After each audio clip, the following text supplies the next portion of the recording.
ও phone তুলবে না। আগামীকাল প্রদীপের এমএলএ রুদ্রপ্রতাপের মেয়ের সাথে এঙ্গেজমেন্ট। ওর বাবাই নিশ্চয়ই ওকে জোর করেছে। প্রদীপ তো আমাকে খুব ভালোবাসে, বাবার ভয়তেই হয়তো রাজি হয়েছে। তোর ভয় পাওয়ার দরকার নেই। প্রদীপ কি তোকে অতটাই ভালোবাসে যতটা তুই ওকে বাসিস? আমরা একে অপরকে ছাড়া বাঁচতে পারবো না। কাল সকালে তৈরি থাকিস, কালকে আমরা ওর কাছে যাব। ওকে? হ্যালো, হ্যাঁ আমি সমীর বলছি। হ্যাঁ বলুন, আবার বোর্ড মিটিং কেন? আমাকে 1 ঘন্টা সময় দিন, আমি আপনার 50 কোটি ফেরত দিয়ে দেবো। তোমরা এখানে কেন এসছো? টাকার জন্য আপনি আপনার ছেলেকে নিলাম করছেন। আমি সব জানি স্যার। বিজনেসে লাগানো টাকা আপনার পার্টনাররা ফেরত চাওয়াতে আপনি বাধ্য হয়েছেন শেষমেশ জিকের সাথে হাত মেলানোর জন্য। ওর কথাতেই ছেলের অন্য জায়গায় বিয়ে দিচ্ছেন আপনি। আপনি একবার দাদার সাথে কথা বলে নিতেন। এত বড় অঙ্কের টাকা রাজারামবাবু দিতে পারবেন না, 50 কোটি। এবার বুঝতে পেরেছ? আমার সমস্যা তোমরা মেটাতে পারবে না। লগ্নের সময় হয়ে গেছে, তোমরা যাও। ভাগ্যের লেখা কেউ বদলাতে পারবে না। 50 কোটি?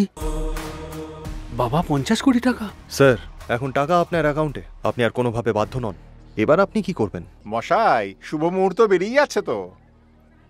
টাকা তো এসে গেছে, কিন্তু ভেতরে রুদ্রপ্রতাপ সেটা আমি দেখে নিচ্ছি। কি চাই তোমার? একটা ছোট্ট লাইভ শো দেখাতে চাই। আমার কাছে ওসব দেখার সময় নেই। জেলে টাইম পাবেন, দেখে নেবেন। সিবিআই অফিসের বাইরে আমার লোক রয়েছে, আর ওর হাতে পেন ড্রাইভ আছে। তাতে আমার কি? তাতে তোমার একটা সিক্রেট আছে। নিজের বেনামি কোম্পানিগুলো থেকে মেডিসিন সাপ্লাইয়ের নামে কলকাতা পোর্ট থেকে ড্রাগস সাপ্লাই করো, তাই না? একটা পেন ড্রাইভের ওজন 60 গ্রামও নয়, কিন্তু 6000 কোটি টাকার স্ক্যামের প্রমাণ ওর মধ্যে লুকিয়ে রয়েছে। এটা ঠিক না, তাই না? কি চাষটা কি তুই? 30 সেকেন্ড দিচ্ছি, সবাইকে নিয়ে এখান থেকে এক্ষুনি ফটো।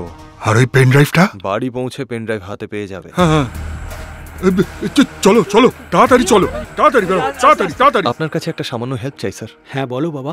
দাদাকে প্লিজ ফোন করে বলুন যে আপনি আপনার ভুলটা এতদিনে বুঝতে পেরেছেন। আমি এখনই বলছি বাবা। Thank you sir. এসো বাবা। এত আনন্দ কিসের? কাকা প্রদীপের বাবার সাথে কথা বলেছি, উনি এই বিয়েতে রাজি। সত্যি? ভিকি, ও কি বলছে রে?